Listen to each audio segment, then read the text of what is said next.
Regresemos de nuevo al Salmo 2.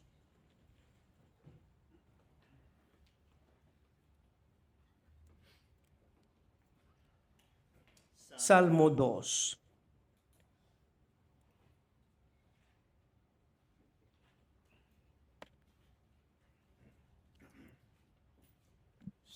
Hasta ahora, en nuestro estudio del Salmo 2, hemos descubierto tres verdades. Número 1, hay una conspiración universal y confederación contra el Señor y su Cristo y su gobierno. Verso 1 al 3. Número 2, el Señor es soberano y ríe en el cielo, porque nadie puede detener su decreto. Versos 4 y 5. Número 3, el decreto del Señor es que Jesucristo, su eterno y unigénito Hijo, sea rey en su iglesia y gobernante del mundo por su resurrección, ascensión y sesión. Versos 6 al 9. Y así llegamos a nuestra cuarta verdad en los versículos 10 al 12. El Señor Cristo, el Hijo de Dios, tiene dominio sobre todas las naciones y por lo tanto el gobierno debe someterse y servir a Jesucristo. Analizaremos los versos 10 al 12 bajo tres títulos. Número 1, el gobernante de las naciones. Número 2, el deber de las naciones. Y número 3, la bendición de las naciones. En primer lugar, el gobernante de las naciones. En esta sección nos está enseñando específicamente que el Hijo de Dios, Jesucristo, es Rey, no solo de la iglesia en Sion, sino en cada nación y en cada gobierno. El gobierno moral y temporal está ahora mismo en sus manos. ¿Dónde vemos esto en las Escrituras? En primer lugar, es su herencia, verso 8. Pídeme y te daré por heredad las naciones y por posesión tuya los confines de la tierra. Esta palabra posesión significa propiedad, algo que posees, algo que te pertenece. Génesis 23:20 habla de la cueva de Macpela como posesión de propiedad de Abraham. Y quedó la heredad y la cueva en ella había como posesión de Abraham para sepultura. A él le pertenecía. Si fueras a visitar la cueva de Macpela, ¿a quién pertenece esta cueva? Pertenece a Abraham. Levítico 25:13. En este año de jubileo volverá cada uno a su posesión. Así que cuando la gente se endeudaba, tendrían que renunciar a sus tierras y propiedades por un periodo de tiempo específico. Tendrían que ser siervos para saldar su deuda. Pero en el año del jubileo, debían recibir sus posesiones de vuelta, sus propiedades. ¿Qué les pertenece? Lo que poseen. Y así en el Salmo 2:8, Dios el Padre está dando a Dios el Hijo, Jesucristo, el mundo entero como su propiedad, su posesión, como recompensa por su perfecta salvación y su resurrección y sesión. Así que el mundo entero, todas las naciones, son la propiedad de Jesucristo. En segundo lugar, se mencionan temas específicos en el verso 10. Y ahora, reyes, entended, admitid corrección, jueces de la tierra.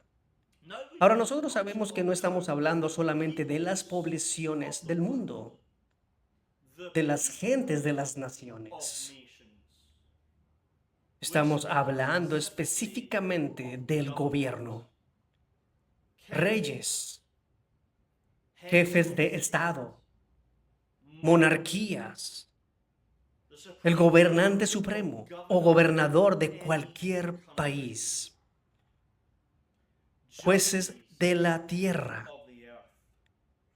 Un juez aquí significa gobernar y regir.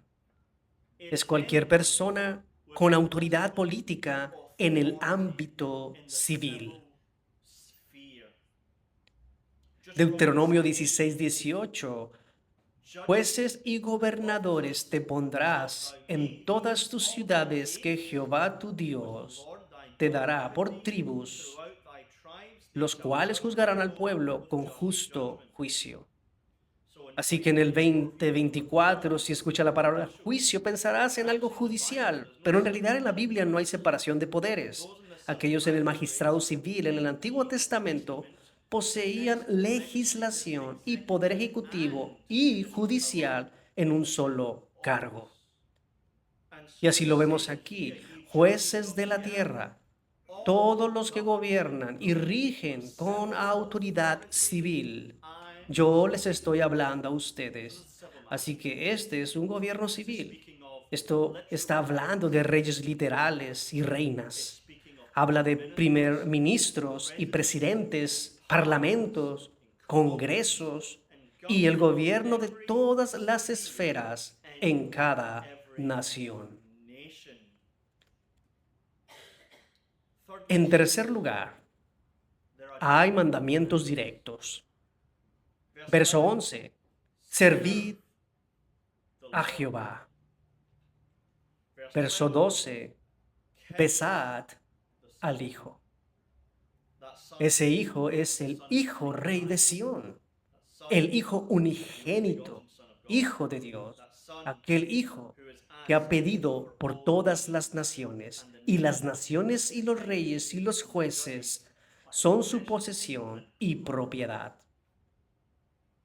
Y entonces lo que tenemos aquí en los versos 10 al 11 es la enseñanza del Señor Dios, que todo gobierno civil, moral y temporal está bajo la posesión de Jesucristo desde su resurrección, ascensión y sesión a la diestra de la majestad en las alturas. Ahora, aquí hay un debate reformado. ¿Es Jesucristo la cabeza y rey de todas las naciones y gobiernos solo debido a su naturaleza divina, o es rey en su naturaleza divina, incluyendo en su oficio de mediador como rey? Este es el gran debate en la iglesia reformada. La opinión mayoritaria es que Jesucristo es la cabeza de todos los gobiernos únicamente como Dios. Y la opinión menor es que Jesucristo es la cabeza y rey de todos los gobiernos como Dios, pero también en su oficio de mediador como rey. Bueno, hombres buenos y sólidos están en ambos lados, pero creo que las escrituras enseñan la opinión minoritaria como la visión correcta y bíblica. Jesucristo es la cabeza de todos los gobiernos de acuerdo a su oficio mediador como rey. Ahora bien, ¿y por qué creo esto? Hagamos un estudio bíblico. En primer lugar, en el Salmo 2, el contexto. El énfasis en esta enseñanza aquí es de Jesús como el Hijo de Dios. No, se enseña, pero no es el énfasis. El énfasis está en sus funciones como mediador y rey. Verso 6. Mas yo he puesto a mi rey sobre Sión, mi santo monte. Como vimos en el segundo sermón desde Hechos capítulo 2. Fue entonces cuando ascendió a lo alto y como leímos en Hebreos 1, sentado a la diestra de la majestad en las alturas. Eso es en su humanidad como mediador. Y verso 7, yo publicaré el decreto. Jehová me ha dicho, mi hijo eres tú, yo te he engendrado. ¿Dónde tiene su cumplimiento? En Hechos 13 recordarás, Pablo dice, esto está hablando de la resurrección de Cristo como mediador.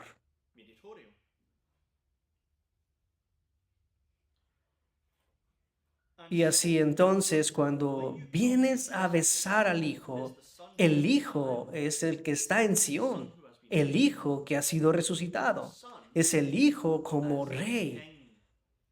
Y eso es lenguaje como mediador. En segundo lugar, toda la profecía del Antiguo Testamento. En Daniel capítulo 7, Daniel está bajo el espíritu de profecía hablando del Hijo del Hombre que ha de venir y que ascenderá y algo se le da a él. Daniel 7:13. Yo estaba mirando en la visión de la noche y aquí en las nubes del cielo como un hijo de hombre que venía y llegó hasta el anciano de días y lo hicieron acercarse delante de él y le fue dado señorío y gloria y reino y todos los pueblos, las naciones y las lenguas lo sirvieron.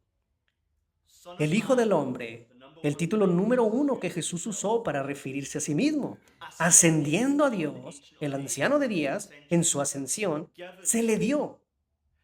Si es conforme a la naturaleza divina, no se le puede dar nada. Él ya es el rey de todas las naciones. Él ya posee los reinos y las naciones de la tierra. Nada se puede dar de lo que ya posees. Pero Daniel dice que cuando ascendió a Dios, se le dio lenguaje de mediación. Permíteme ir a la oración sumo sacerdotal de Cristo. En la oración de Jesús en Juan 17:2, como le has dado, esto es, al Hijo del Hombre, potestad sobre toda carne.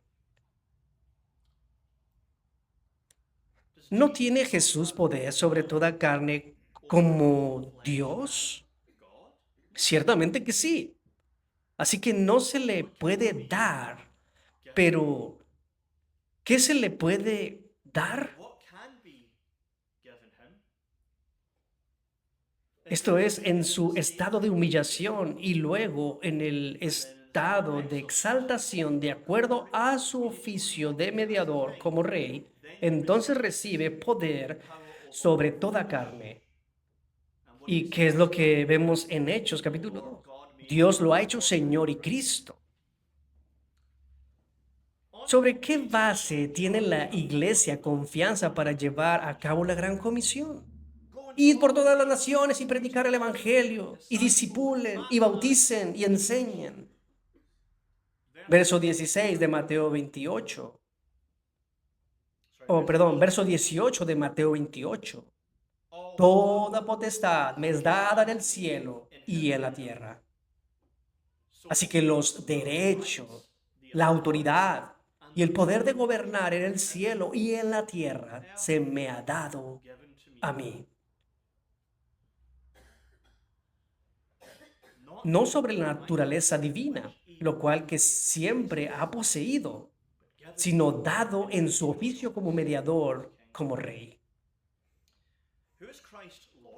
¿De quién es Cristo Señor? Es Señor de la iglesia, 100%. Pero ¿de quién más es Señor? Hechos 10:36. Esta fue la palabra que Dios envió a los hijos de Israel, anunciando la paz por Jesucristo. Este es el Señor de todos.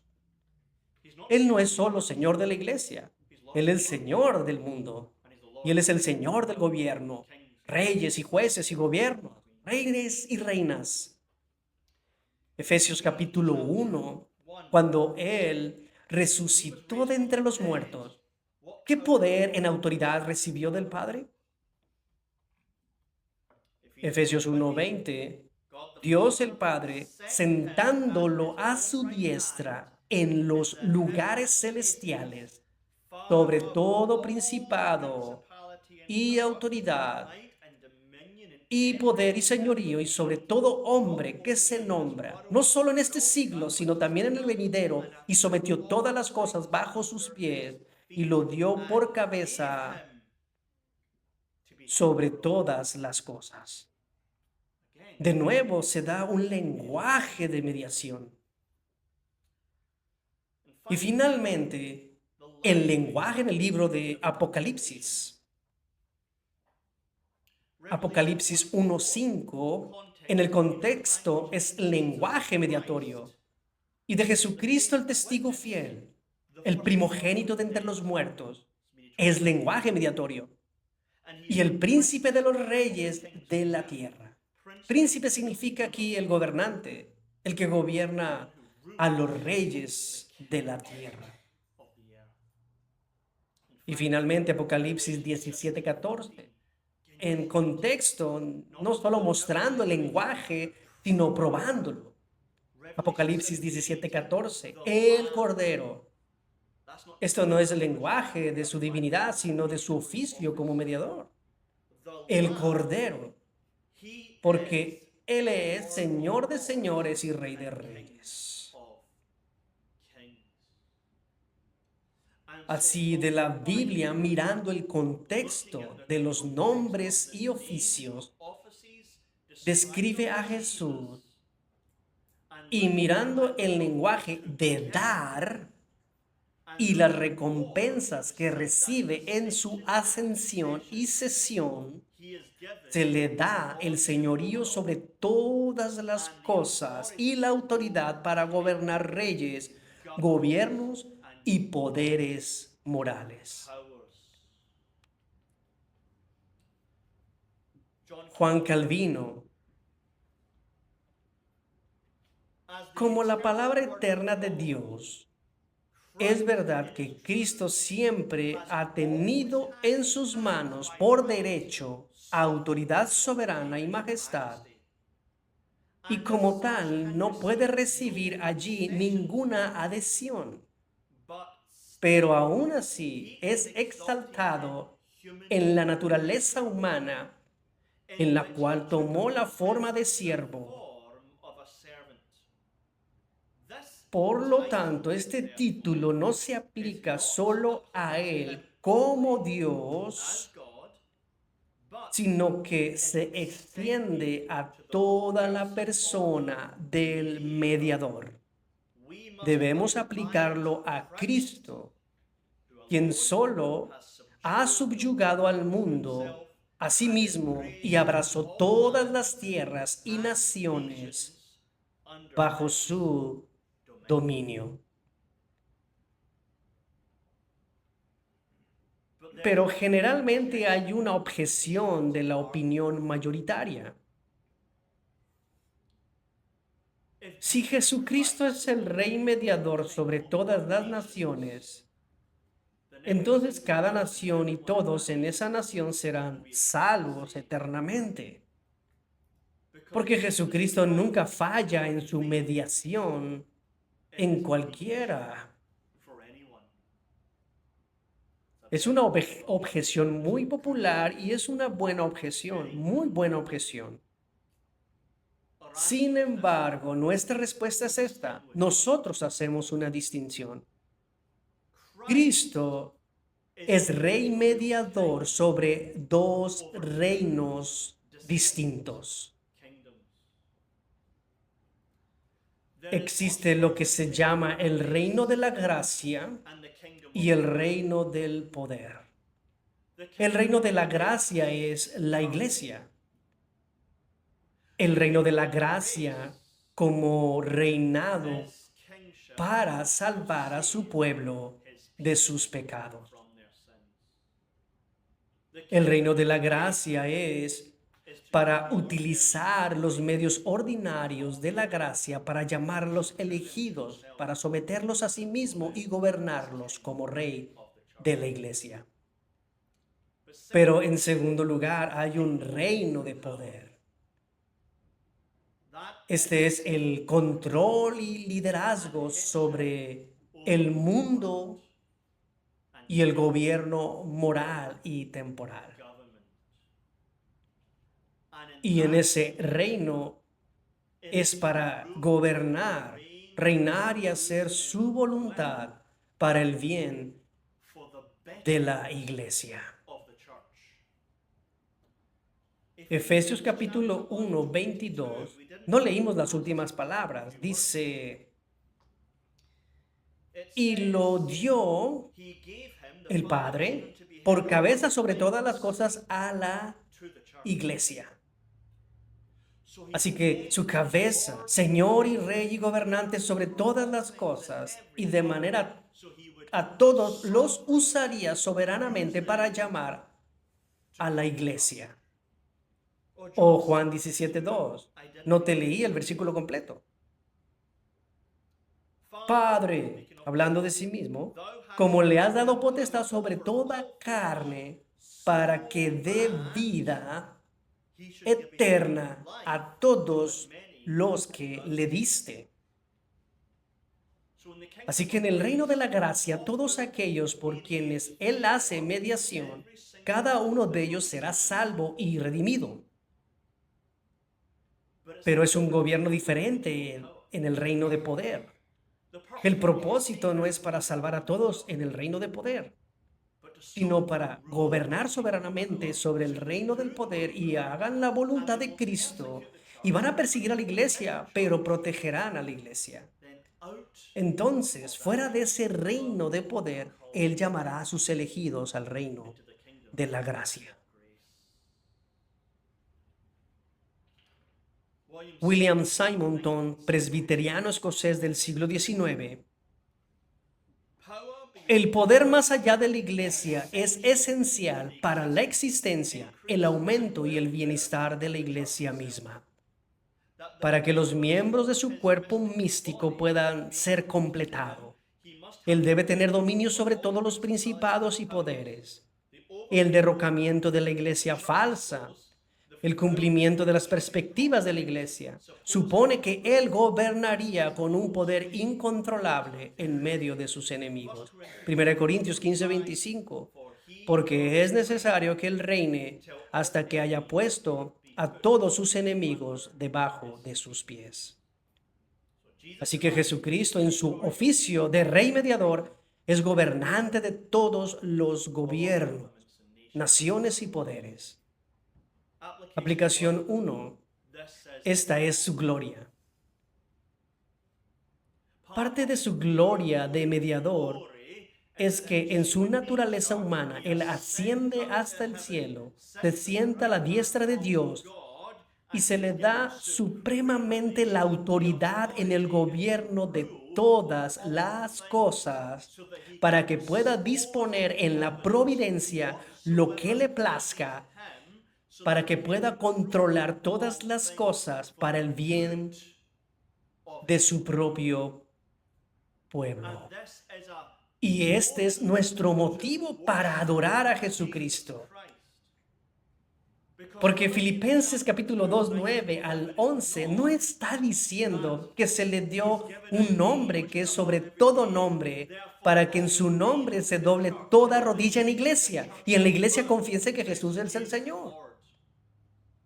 Eso no dice Filipenses 2, sino que dice que toda rodilla se doblará y toda lengua confesará que Jesús es el Señor. Les guste o no, ya sea que se sometan o no, sea que le amen o lo odien, eso es irrelevante. Él es el Señor de señores y el Rey de los reyes.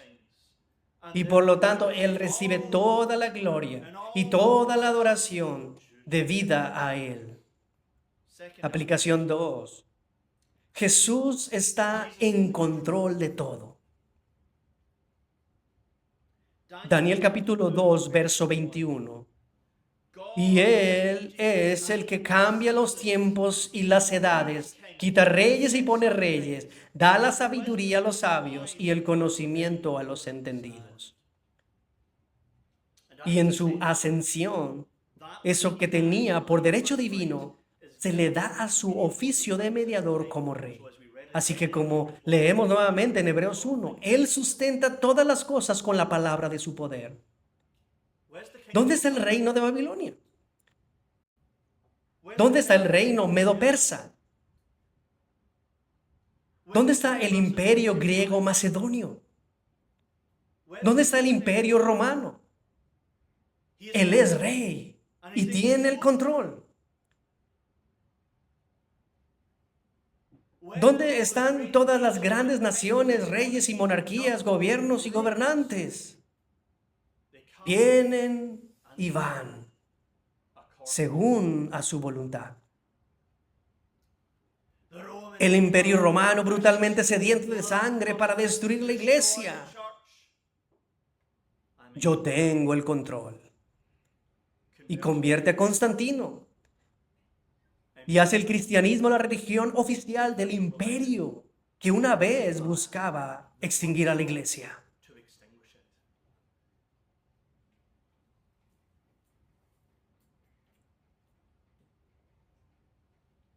El Espíritu Santo desciende sobre Europa en el siglo XVI, abriendo los ojos de los ciegos. Y el Sacro Imperio Romano hace todo lo que puede para destruir la llamada religión protestante. Pero Cristo está en control. Y Él utiliza a los príncipes protestantes para defender a la iglesia y que siga existiendo.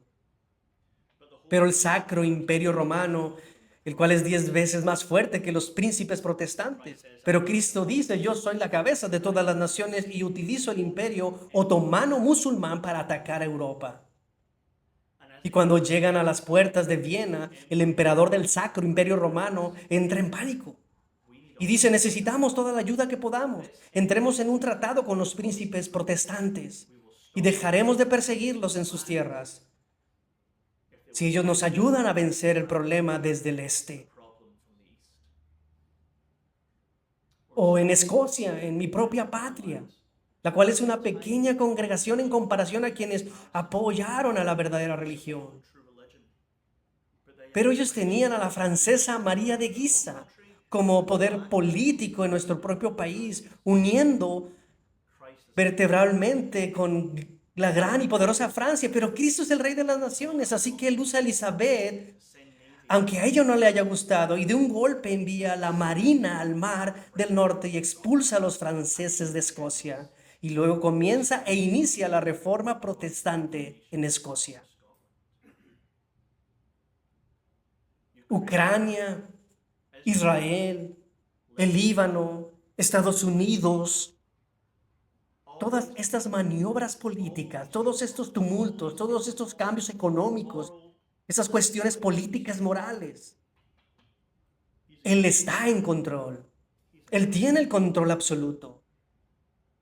El reino mediador de Jesucristo no es un mero debate para informar a los teólogos según la esencia divina o según la naturaleza. Es la verdad más reconfortante de todos estos tiempos presentes.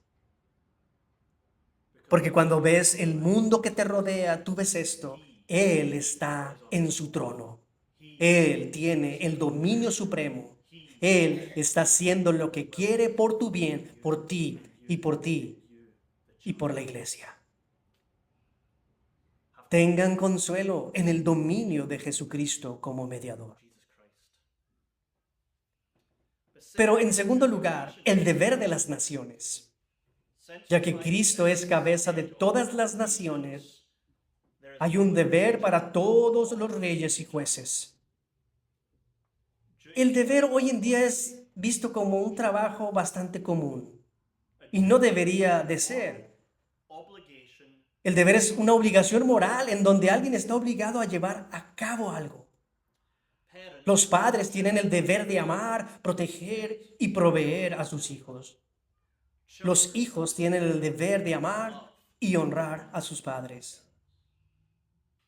Si vas caminando por ahí y ves a alguien lastimado, tienes el deber moral de ayudar en todo lo que puedas.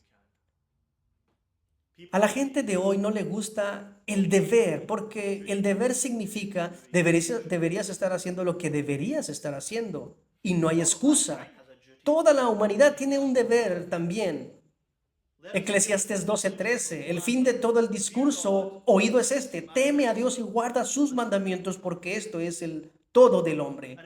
Y en los versículos 10 al 12 tenemos imperativos, mandamientos al magisterio, mandamientos a los reyes, mandamientos a los jueces, mandamientos a la Casa Blanca, mandamientos al Senado, mandamientos al Congreso, mandamientos a nuestro Poder Judicial, mandamientos a todos los gobiernos civiles de la tierra, lo que significa que tienen deberes morales que les obliga a llevar a cabo o de lo contrario pecar contra Dios. Ahora bien, ¿cuáles son estos deberes? Número 1, besar al Hijo. Número 2, sé entendido y corrígete. Número 3, sirve al Señor. El primer deber moral de toda nación es besar al Hijo. Besad al Hijo para que no se enoje y perezcáis en el camino.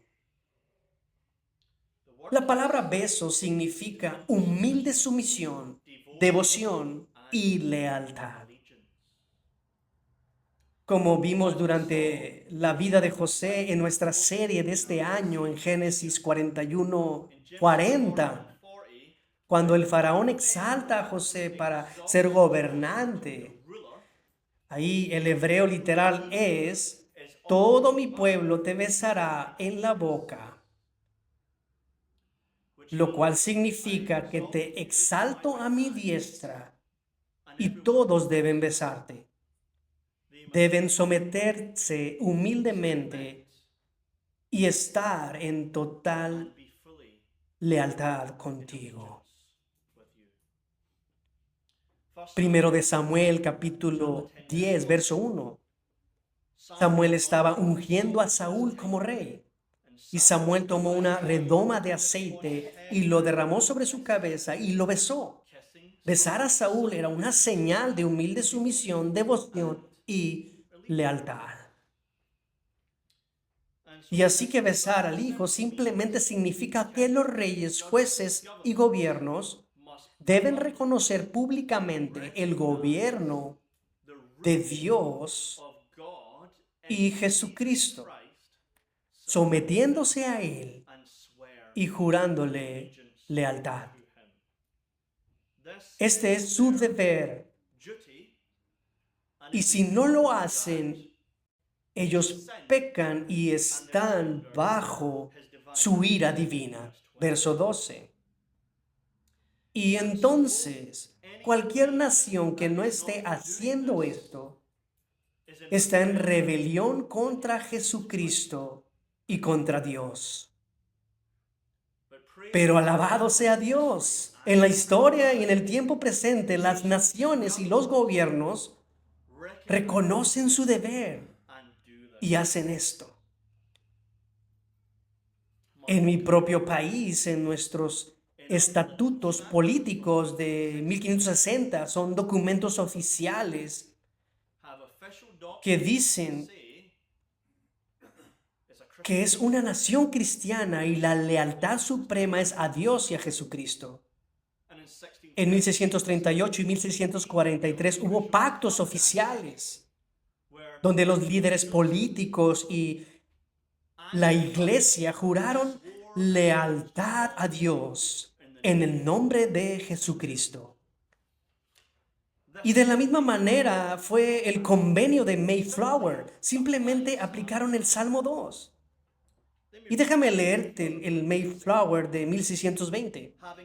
Habiendo emprendido para la gloria de Dios y el avance de la fe cristiana y el honor de nuestro rey y patria, una travesía para plantar la primera colonia en las partes norteñas de Virginia, hacemos por estos presentes solemne y mutuamente en la presencia de Dios unos con otros pacto y nos combinamos unos en cuerpo político civil para nuestro orden y preservación y fomento de los fines antes dichos, y por virtud de esto establecemos y aprobamos nuestras leyes. Así que el Mayflower iban a empezar este nuevo gobierno político civil. ¿Y qué vamos a hacer? Salmo 2, besar al Hijo. Salmo 2, besar al Hijo.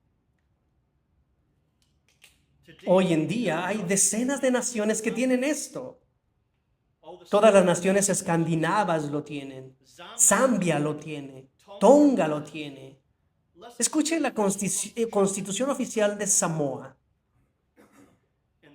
En el santo nombre del Dios Todopoderoso, el Eterno, el siempre amoroso, mientras que la soberanía sobre el universo pertenece únicamente al Dios omnipresente y la autoridad que debe ejercer por el pueblo de Samoa, dentro de los límites prescritos por los mandamientos de Dios como herencia sagrada, considerando que los dirigentes de Samoa han declarado que Samoa debe ser un estado basado en principios cristianos.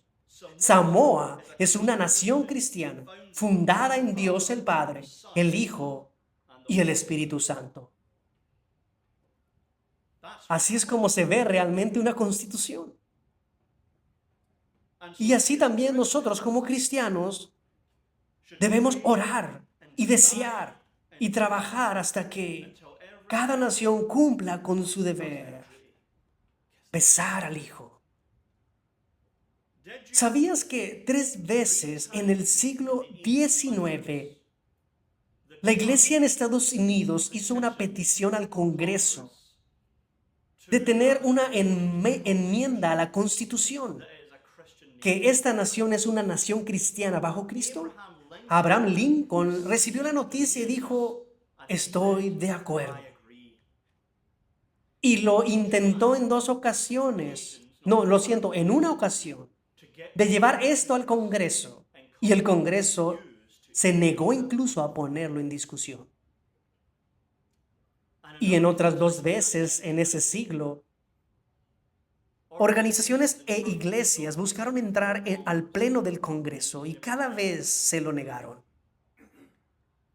No debemos de tener esta lucha, porque todo país que no cumple con su deber moral de besar al Hijo está pecando en su contra, y debemos orar por el reino de Cristo para que sea reconocido en la Constitución de los Estados Unidos de América y jurar con lealtad en los 3 poderes de gobierno. En segundo lugar, el deber moral de entiende y corrígete. La palabra entender aquí significa sabiduría de Dios, en donde uno entiende bien su voluntad, hace su voluntad y el Señor bendice con prosperidad.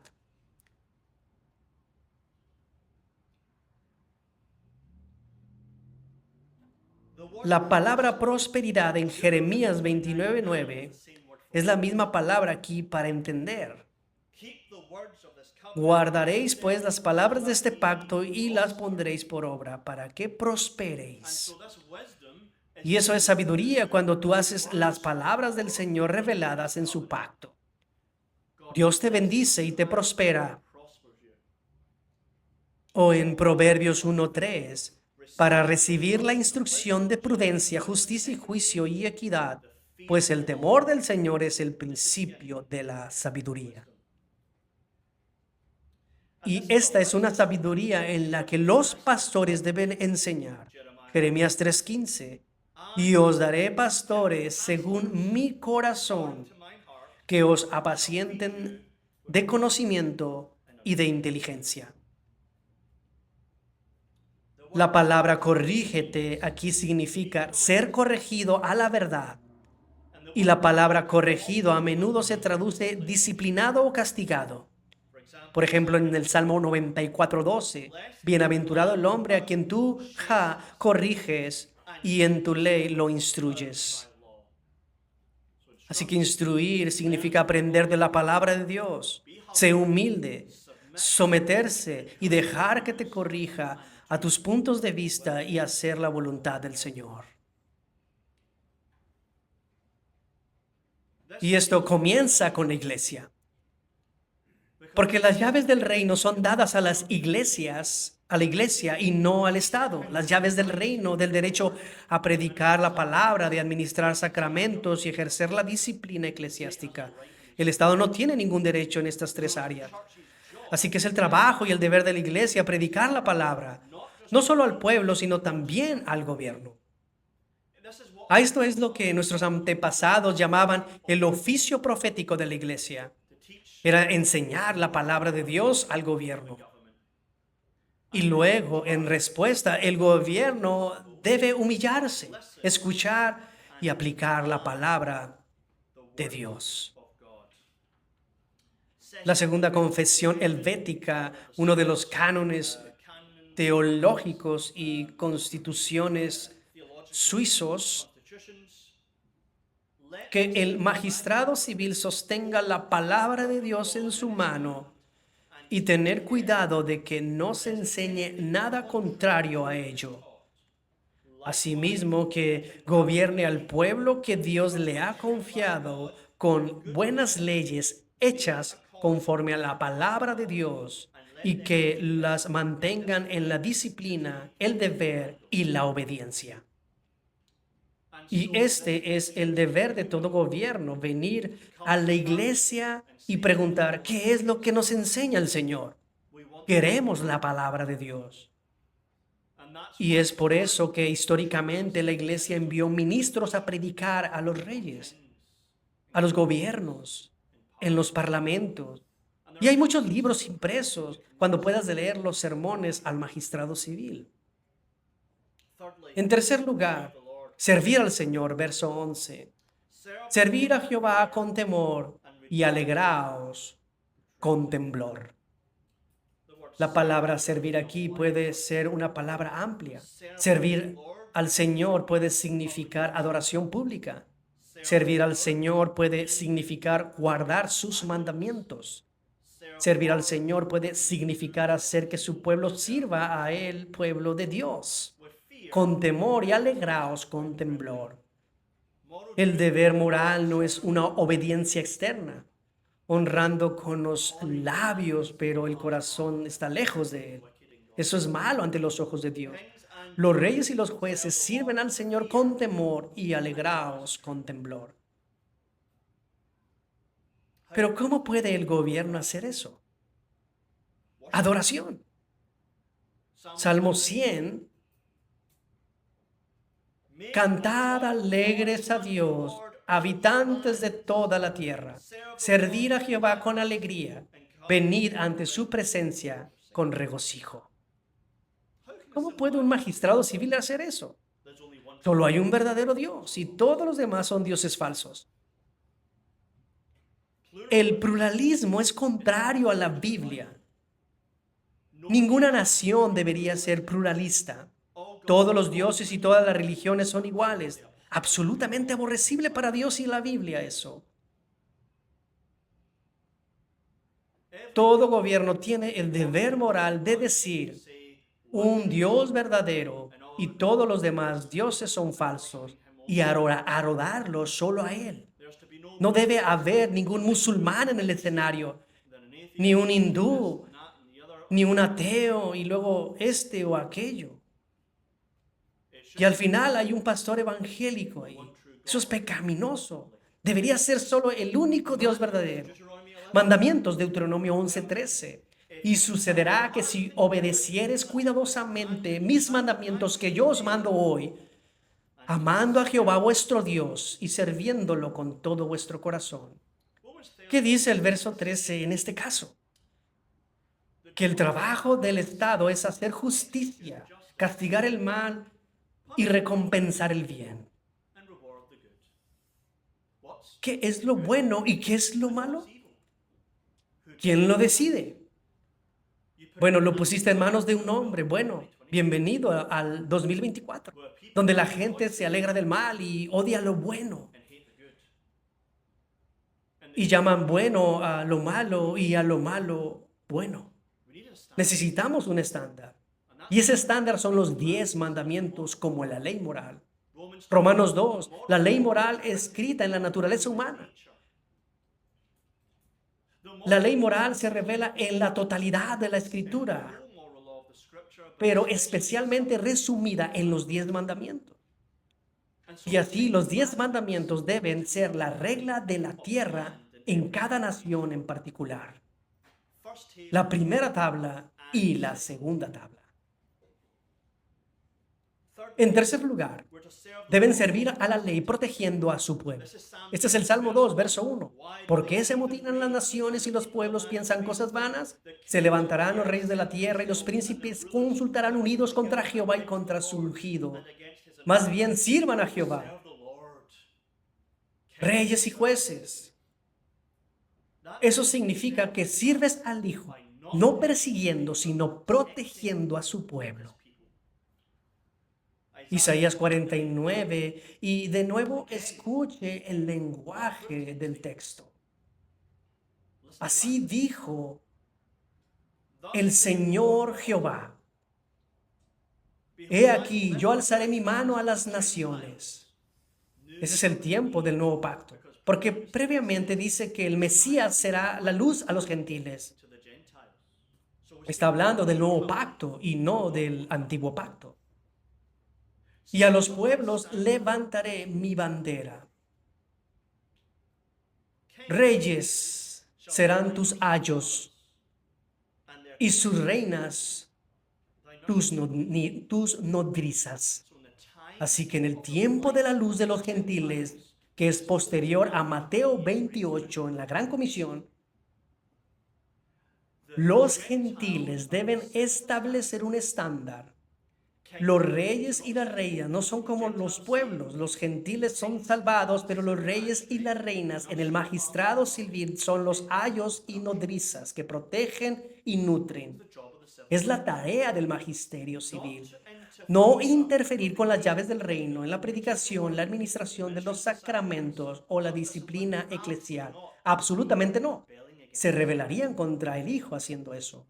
Pero sin interferir, reconociendo la independencia espiritual de la iglesia, apoyándola y protegiéndola de los enemigos.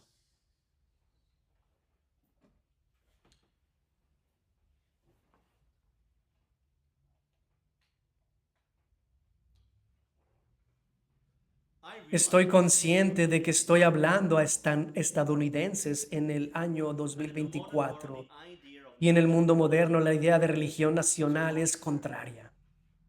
Pues la misma Constitución dice, el gobierno federal no podrá establecer oficialmente ninguna religión, lo cual es contrario al Salmo 2. Pero la religión nacional desde el gobierno era tan universal hasta el periodo de la Ilustración. Y aquí está John Owen. Los protestantes enseñan unánimemente, ¿verdad? Que no escuchas esta afirmación ya a menudo. Hay muchas cosas con las que los protestantes no están de acuerdo en nosotros mismos. Así que el señor Owen, ¿qué es lo que los protestantes unánimemente enseñan? Bueno, no debatas, deja. Que es responsabilidad, dice Owen, de los reyes averiguar, recibir, abrazar y promover el verdadero evangelio. El culto a Dios así señalado, confirmándolo, protegiéndolo y defendiéndolo con su poder y con su autoridad legal. Lamentablemente, los protestantes ya no son protestantes cuando se trata de las relaciones entre la iglesia y el Estado. Y muy pocos protestantes en los Estados Unidos de América tienen la visión protestante del magisterio civil. Agradecidamente, el COVID fue una bendición. Porque el COVID realmente ha causado que muchos hermanos y hermanas e iglesias revaloren realmente sus puntos de vista sobre la iglesia y el Estado. Y ellos están yendo hacia las sendas antiguas y reconocen a los padres fundadores de América, los cuales fueron influenciados por John Locke en su secularismo y su filosofía de la Ilustración. Y ahora se están dando cuenta que John Locke ni siquiera era cristiano. Volvamos a la iglesia antigua. Volvamos a Owen, a Calvino y a Rutherford, etcétera, y muchos antes del siglo XIX. Porque esto es importante. La bendición de las naciones. Besar al Hijo para que no se enoje y perezcáis en el camino, cuando se encienda de pronto su furor. Bienaventurados todos los que en Él confían. Bendición o ira. No hay neutralidad. Bendición o ira. Pero ¿cómo podemos ser bendecidos? Sé entendido y corrígete. Sirve al Señor, besa al Hijo. Bendecido. Proverbios 14:34. La justicia engrandece a la nación, mas el pecado es afrenta de los pueblos. Salmo 33:12. Bienaventurada la nación cuyo Dios es Jehová, el pueblo. Pero creemos en esto. Bendición o ira. Cualquier nación que no cumpla con su deber de los versos 10 al 12 tendrá la ira de Dios. Temporalmente en Romanos 1. Romanos 1, la condenación de las naciones que no cumplen con su deber. Pero lee Apocalipsis 19 en tu tiempo libre hoy y lo que Cristo hará específicamente con los reyes, con ese gobierno de las naciones. Es un lenguaje muy vívido. Él está arrancando los ojos. Así que como cristianos necesitamos olvidar nuestras tradiciones, olvidar nuestras raíces y decir qué es lo que dice la palabra de Dios. Regresar al Salmo 2. Cuando pienso en mi monarca, en mi parlamento, en mi gobierno, en el Reino Unido, besar al Hijo, servir a Dios. Sé sabio, sé instruido. Haz su voluntad o la ira de Dios vendrá sobre ti. Señor presidente, Congreso, Poder Judicial, Gobierno Estatal. ¿Están haciendo estas cosas? Si no, están en pecado y estás yendo en contra de tu deber y estás bajo la ira de Dios. Pero cuando una nación hace estas cosas, todas las bendiciones se derraman. Todo el evangelio florece. O como el Espíritu Santo viene sobre un pueblo, o como la moralidad es valorada y preciosa, o como viviendo en el bien, en verdad y conforme a la palabra de Dios hay prosperidad. Es una bendición absoluta. La justicia exalta, pero el pecado es un oprobio. Una muy breve aplicación. Número 1, ora, ora y ora. Oremos por más poder del Espíritu Santo para salvar a los pecadores y disipularlos, porque nada de esto puede pasar sin el Evangelio de la gracia gratuita. Número 2, orar por la reforma. La gran mayoría de las iglesias aquí están en contra de estas doctrinas. Solo el Espíritu Santo puede cambiar la mente a través del estudio bíblico. Oremos por una reforma. Número 3, solo apoya a políticos quienes respeten estos principios. De lo contrario, están pecando contra Dios y trayendo la ira. Número 4, si Dios te llama a entrar en política, entra y sé el cambio. Ahora tal vez te rirás y ridiculices todo lo que estoy diciendo, pero recuerda que servimos a Cristo primero antes que todo. Y si alguien entiende esto, que es en el gobierno local donde comenzamos, y los cristianos toman en serio la información bíblica, podrás ver municipio tras municipio, condado tras condado, cambiado. Y entonces eso solo haría una enorme cantidad de reformas en esta nación y en cada nación. Pero es doblar la rodilla, besar al Hijo, servir al Señor, sed sabios, sed instruidos y bendecidos. Oremos.